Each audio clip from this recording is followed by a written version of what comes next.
Hi everyone. Apologies for being a bit late. How's everyone doing? Start in 1 minute. Feel free to start asking questions. And I can also go through some topics that I have come across in the last few days.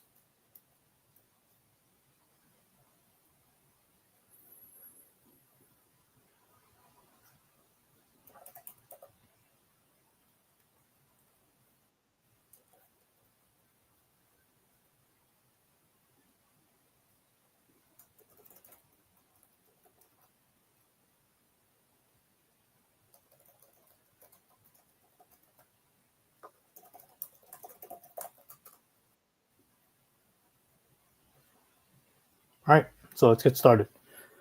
So one thing I have come across time and time again is that a lot of people seem to think that profile building is about doing a bunch of random activities to check off the criteria, or as many criteria as possible.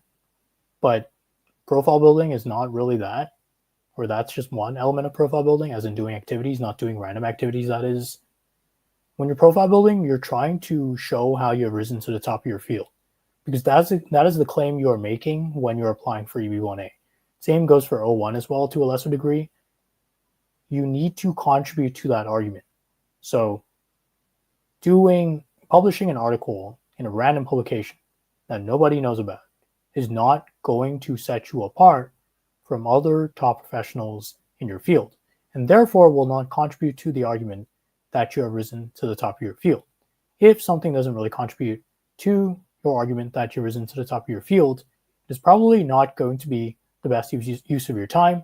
The exceptions are if you're just starting off with profile building and want to do activities as a way to get involved in your field, then of course go for those activities. Just don't expect them to count towards your final profile. Surrounding this question, I have a question about independent reviews for the EB-1A. Since they should be individuals I haven't worked with directly, how can they effectively vouch for my work? Would it be enough if they reviewed my papers or talks and were impressed by them? I'm unsure how to build a strong case for an independent reviewer. So, generally, you don't need, just based on what I've seen, independent references aren't really the foundation to a profile, to a case. But that's just based on what I've seen. They are more about an independent review of your work. So if it really goes back to this rising to the top of your field argument concept. If you were to present your profile to another top professional in your field, would they agree with the claims that you have made? Because they've never worked with you, and they wouldn't vouch for your work on the basis of their personal interactions with you on a day-to-day basis. It would be completely dependent on the evidence that you present. So it's essentially an assessment of whether the evidence you have presented substantiates the claims that you have made about your profile within your case. So it would be a review of your papers, of your talks, of your critical role evidence. That's where independent references can help, because they provide that perspective that your other references probably would not be able to provide, because they have a personal affiliation with you.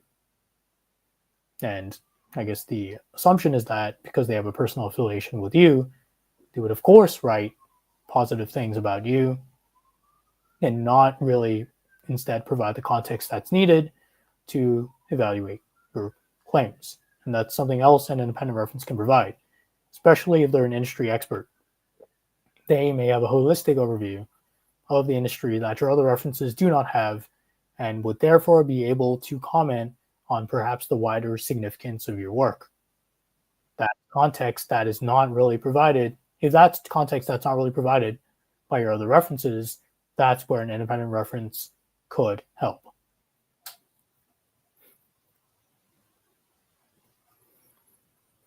But going back to what I was saying, profile building is not about doing a laundry list of activities. It is about presenting an argument for how you've risen to the top of your field.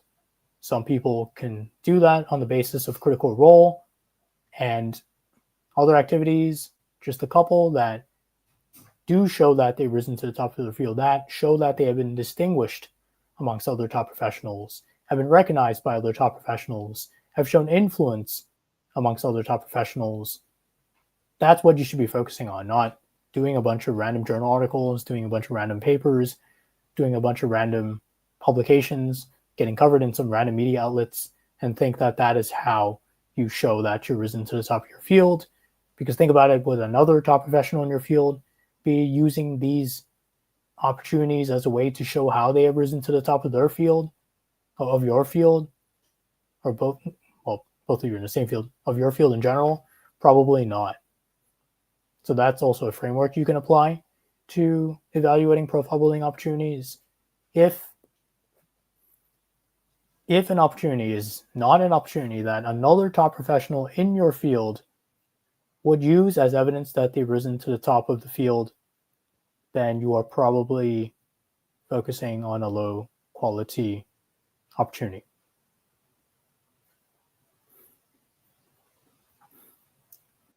Lavanya asks, what are other ways to publish articles other than scientific journals? Conferences, do personal medium articles qualify that have been published in official tech newsletters? Probably not. Anything that's blog related doesn't seem to really count as strong evidence. There are a couple of exceptions, but generally speaking, medium articles do not count. Other ways could be contributing to professional publications in your field, to trade publications. These would be publications read by other top professionals in your field. So those could be publications you could try to get published in as a way to, I guess this would be to try to beat authorship. Yeah, you don't have to just get published in journals. That being said, getting published in journals tends to be the strongest kind of evidence you can present for authorship, assuming these are credible top journals and not just random journals that were started like last year or something like that.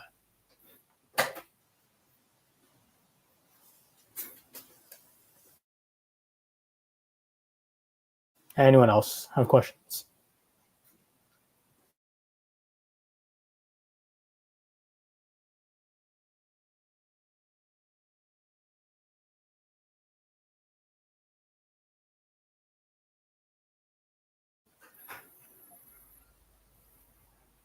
The other thing is that comes up a lot is if something doesn't directly count towards my profile, should I still do it?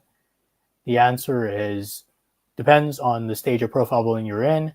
So someone I just spoke to already has a bunch of top speaking opportunities, has already peer-reviewed a bunch of papers, has already peer-reviewed for some very top professional organizations and their journals. He probably shouldn't be focusing on any sort of low-quality opportunity or opportunity that doesn't directly count towards his profile, because he's at a stage of profile building where he's already done a lot for the criteria, and final merits is where things are going to matter the most for his profile. And that's when you should be and that's when you should really be focusing on prestigious opportunities and on creating as much evidence as possible that you have risen to the top of your field. There is a way to just check off criteria. Like if you get published in a decent journal, then perhaps that could count towards authorship. And that's like a plain language meeting of the authorship criterion. But for final merits, you don't want to just be focusing on the plain language of any of the criteria. You want to be focusing on evidence. In fact, just throughout profile building, you want to be focusing on evidence that you have risen to the top of your field. But of course, not every single opportunity will correspond to showing that you've risen to the top of your field. Say you speak at a not very well-known conference, or say you don't get published in like a very well-known trade publication, or you don't get published in a very well-known journal. Those things could still help you check off the criterion. They just won't help with final merits. So if you've already done enough to check off a lot of the criteria, or at least like 3 to 4, or you have, say, a strong anchor criterion, a strong high salary claim, and then 2 criteria that you've just checked off in a plain language level, at that point, you should just be focusing on final merits, not on doing more activities that check off more criteria on a plain language level.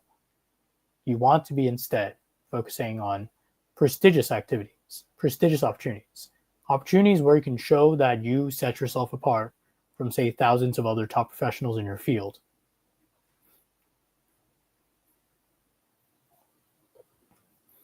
Caleb asks, what will you advise a second-year international grad student applying for EB-1A, for EB-1? It's very hard to say. At your stage, EB-1 might be difficult to try to get, as assuming you're saying EB-1A. You might want to think about maybe O1 or NIW. O1 is different to NIW, but maybe think about NIW first as a way to secure a priority date. That's what I've heard a lot about. You don't have to go for EB-1 right away. And unless you've already done something that shows that you have a strong anchor criterion, that you have a strong foundational claim for how you've risen to the top of your field, and it is possible while you're a student. Not saying it's not possible. It's just very rare. But if that's you, then start building around those one or two things that show that you've risen to the top of your field.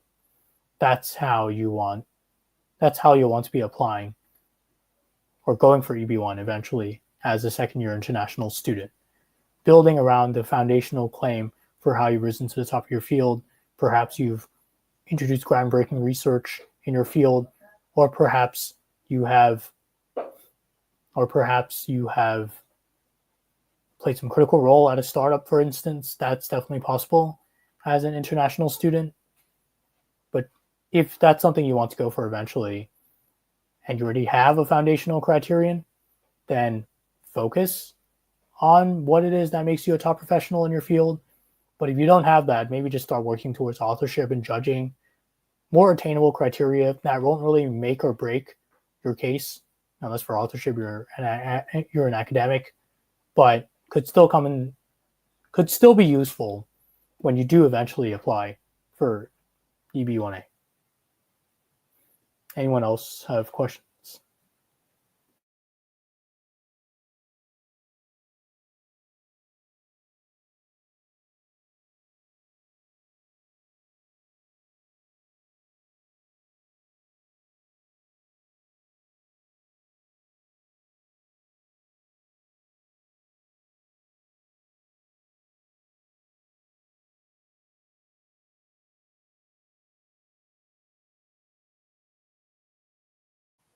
So one other thing that I would like to get your opinion on below for the profile building, working on a critical role for top tech employers such as Meta, Microsoft, Amazon, Apple, Netflix, NVIDIA is helpful for EB-1A. Having master's degree in USA, having approved U2 and EB-1A, for example, H1B to... Okay, seems like a very long H1B to EB2 to O1A to EB-1A, getting the work published in conferences and the universities outside of the US, having a startup in the USA, getting strong recommendation letters from managers, professors. All of this can help, but none of these things on their own. This is too general a question. Yeah, they can help, but there's not enough detail here to evaluate your question. But yeah, I guess all of these things can help. It just all comes down to how you can show that you've risen to the top of your field. It's not one specific thing that will help. It's not like if you have a PhD, you will have a huge advantage when it comes to EB-1A or not. It just all comes down to how strong of an argument can you make in regards to how you've risen to the top of your field. Some people can do that without a PhD. Some people can do that without a master's. Some people can even do it without a bachelor's. There are no isolated qualifications that if you get, short of the ones that show that you've risen to the top of your field in your specific field, there are no isolated qualifications that on their own show that you've risen to the top of your field and therefore help with EB-1A. So yeah, this is too general of a question.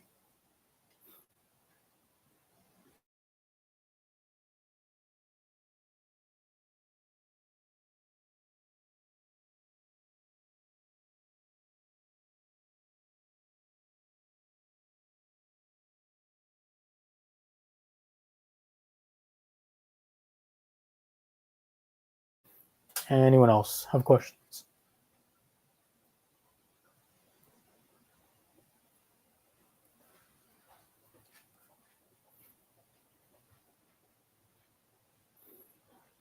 There's one last thing. Showing enough context around your work is going to be really important for EB-1A, because when you're making the argument that you've risen to the top of your field, you need to show that you have distinguished yourself amongst other top professionals in your field.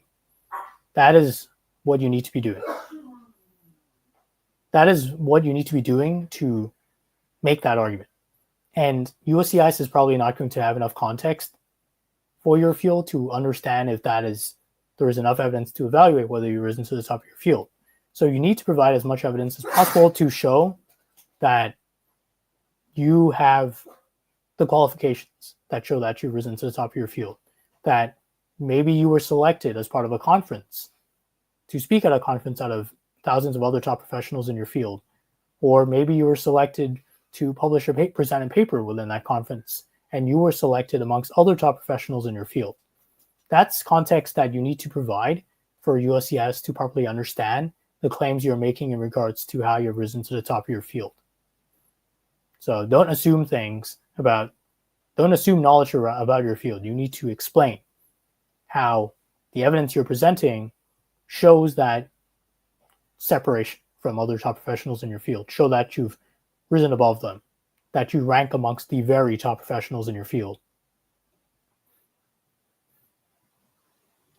Any other questions?